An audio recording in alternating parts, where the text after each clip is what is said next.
নমস্কার বন্ধুরা, চন্দনা কিচেনে সবাইকে স্বাগত। বন্ধুরা, চলে এসেছি আপনাদের অনুরোধে ডিমের তেল ঝালের ইউনিক একটা রেসিপি নিয়ে। রেসিপিটা বানানো যেমনই সহজ, খেতেও কিন্তু দারুণ স্বাদ হয়। তো আমার ভিডিওটা যদি ভালো লাগে তাহলে বন্ধুদের সাথে একটা শেয়ার করবেন। তো চলুন বক বক না করে রেসিপিটা শুরু করা যাক।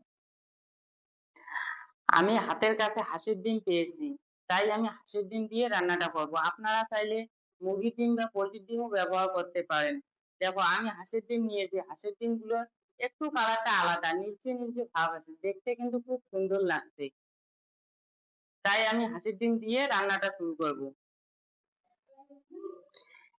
যেহেতু ডিমের তেল ছাড়া রান্না করব, সেহেতু এখানে বাটা মশলা অ্যাড করলে খুব ভালো হয়। মশলাগুলো আমি আগে থেকে বেটে রেখেছিলাম। দেখো, রসুন বাটা, পেঁয়াজ বাটা, আদা বাটা, লঙ্কা বাটা, জিরে, গরম আমি একসাথে বেটে রেখেছিলাম। আর ফোড়নে দিয়ে দেবো একটু জিরে আর একটা শুকনো লঙ্কা। এখানে বাটা মশলা অ্যাড করলে এর ফ্লেভারটা কিন্তু আলাদা হয়। এখন আমি গ্যাসটা অন করিয়ে দেব, কড়াইতে বসিয়ে দেব। এখন আমি দিয়ে দিচ্ছি তেল। তেলটা একটু বেশি পরিমাণে দিতে হবে।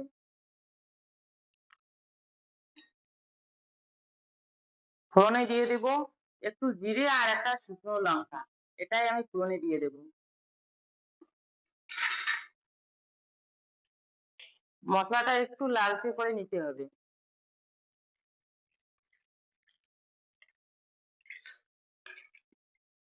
ফোড়নটা কিন্তু আমার লালচে হয়ে গেছে।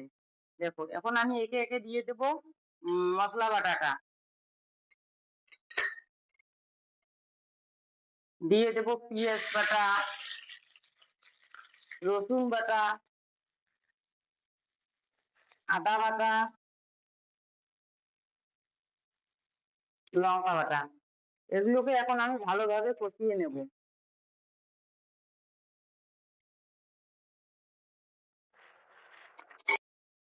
লবণ দিয়ে দেব স্বাদ মতো, হলুদ দিয়ে দেব পরিমাণ মতো।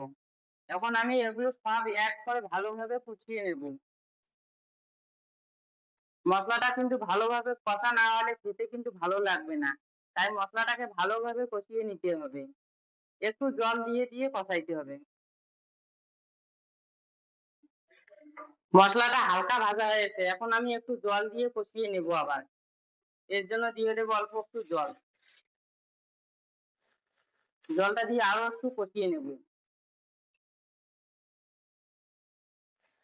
আচ্ছা, তো আপনারা কারা কারা ডিমের তেল ঝাল রেসিপি পছন্দ করেন, প্লিজ আমাকে কমেন্টে জানাবেন। জানাতে কিন্তু ভুলবেন না। আমার বরের আবার ডিমের তেল ঝাল রেসিপি খুব পছন্দ, তাই আজকে আমি আমার বরের জন্য বানিয়েছি ডিমের তেল ঝাল একটা রেসিপি। দেখো, মশলাটা কিন্তু আমার রেডি হয়ে গেছে প্রায়। উপর থেকে কিন্তু তেল ছেড়ে দিয়েছে। বুঝবেন যে উপর থেকে তেল ছেড়ে দিলে মশলাটা রেডি হয়ে যাবে। এখন আমি দিয়ে দেবো এখানে 1 চামচ মশলা। এই মশলা বাটাটা দিয়ে অল্প নাড়াচাড়া করে দিয়ে দেবো জল। আমি আরো একটু মশলা রেখে দিচ্ছি, এটা আমি পরে দিয়ে দেবো। মশলাটা রেডি হয়ে গেছে, এখন আমি দিয়ে দেবো জল। জলটা কিন্তু বেশি পরিমাণে দিতে হয়, কারণ আমি এখানে কাঁচা ডিম দিয়ে দেবো, তার জন্য একটু জলটা বেশি পরিমাণে দিতে হবে। সিদ্ধ হতে সময় লাগবে। জলটা ফুটানোর জন্য অপেক্ষা করতে হবে। জলটা না ফুটলে ডিম দেওয়া যাবে না, তাতে করে ডিমটা ছেড়ে যাবে। দেখো, ঝোলটা কিন্তু কি সুন্দর ভাবে ফুটিয়ে উঠেছে। দেখো, এখন আমি দিয়ে দেব ডিম এর মধ্যে। ডিমটা কিন্তু এইভাবে ভেঙে দিতে হবে। দেখো, একদম কাঁচা ডিম। এইভাবে ডিমটা দিতে হবে।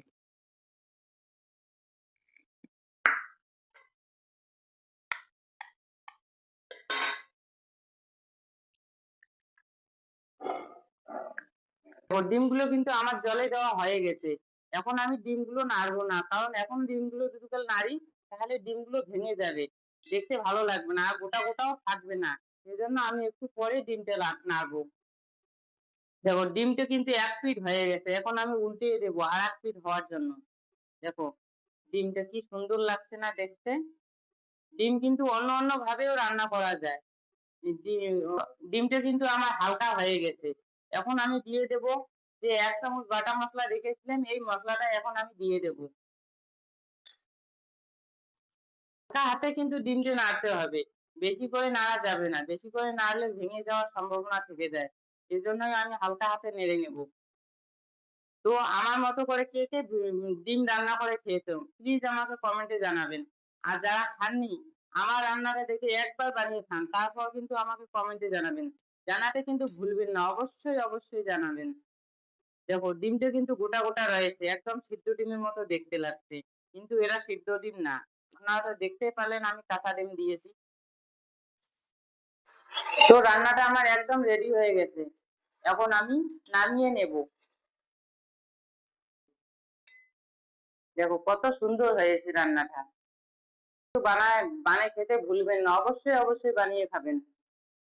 তো আজকের মতো এই পর্যন্ত। কালকে আসবো নতুন কোনো ভিডিও নিয়ে। ততক্ষণে ভালো থাকবেন, সুস্থ থাকবেন। টাটা।